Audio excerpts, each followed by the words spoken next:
ভিডিওটিতে একটি মেয়ে কাদামাটিতে মাখামাখি হয়ে হাতে ও ঘাড়ে কিছু কোনো ব্যাঙ নিয়ে আসে এবং তার শাশুড়িকে দেখায়। তার দেখার সাথে সাথে তার জামাই বাথরুম থেকে তাড়াহুড়া করে বের হয়ে চলে আসে এবং ব্যাঙগুলো দেখে তার স্ত্রীর উপর চিল্লাইতে থাকে। তার শাশুড়ি তা দেখে নাক ছিটকে এবং তার ছেলে বউকে দূরে সরিয়ে ফেলে দেয় এবং জামাইও তা দেখে ব্যাঙগুলোকে ছুঁড়ে ফেলে দেয়। মেয়ে নিজেকে পরিষ্কার করে ব্যাঙগুলোকে ভালোভাবে পানি দ্বারা পরিষ্কার করে নেয়। পরিষ্কার করা শেষ হলে ব্যাঙগুলোকে হত্যা করে তার চামড়া ছাড়িয়ে নেয় এবং ব্যাঙের মাংসগুলোকে আটার মধ্যে ভালোভাবে মাখাইতে থাকে।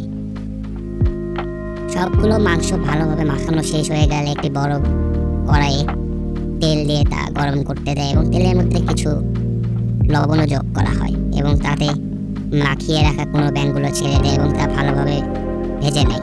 ভাজা শেষ হলে তা একটি পাত্রে তুলে নেয়। কড়াইটি পরিষ্কার করে তাতে আবার তেল দেওয়া হয় এবং তেলগুলো গলে গেলে তাতে মশলা যোগ করা হয় এবং তা ভালোভাবে ভাজতে থাকে। ভাজা শেষ হলে তার মধ্যে ভেজে রাখা ব্যাঙের মাংসগুলো যোগ করা হয় এবং এখানে আরও লবণ মশলা দিয়ে দেয় এবং এই ব্যাঙের মাংসের মধ্যে কিছু তরল পানীয় যোগ করে দেয়। তারপর তা ভাজতে থাকে। ব্যাঙের মাংস মোটামুটি হয়ে এসে গেলে তাতে বড় বড় লাল মরিচ যোগ করা হয় এবং রান্না সম্পূর্ণ হলে তা পরিবেশনের জন্য একটি বড় পাত্রে তুলে নেওয়া হয় এবং পাত্রটি তার জামাইয়ের সামনে নিয়ে গেলে জামাই তার স্ত্রীর উপর চিল্লাচিল্লি করতে থাকে কারণ রান্না করতে দেরি হয়েছে। চিল্লাচিল্লি দেখে শাশুড়িও সেখানে চলে আসে এবং তার ছেলের বউকে উল্টাপাল্টা কথা বলতে থাকে।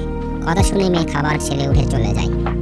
চলে যাওয়ার সাথে সাথে শাশুড়ি ব্যাঙের মাংসগুলো তার ছেলের পাত্রে তুলে দিতে থাকে এবং সুন্দর করে তা খেতে থাকে।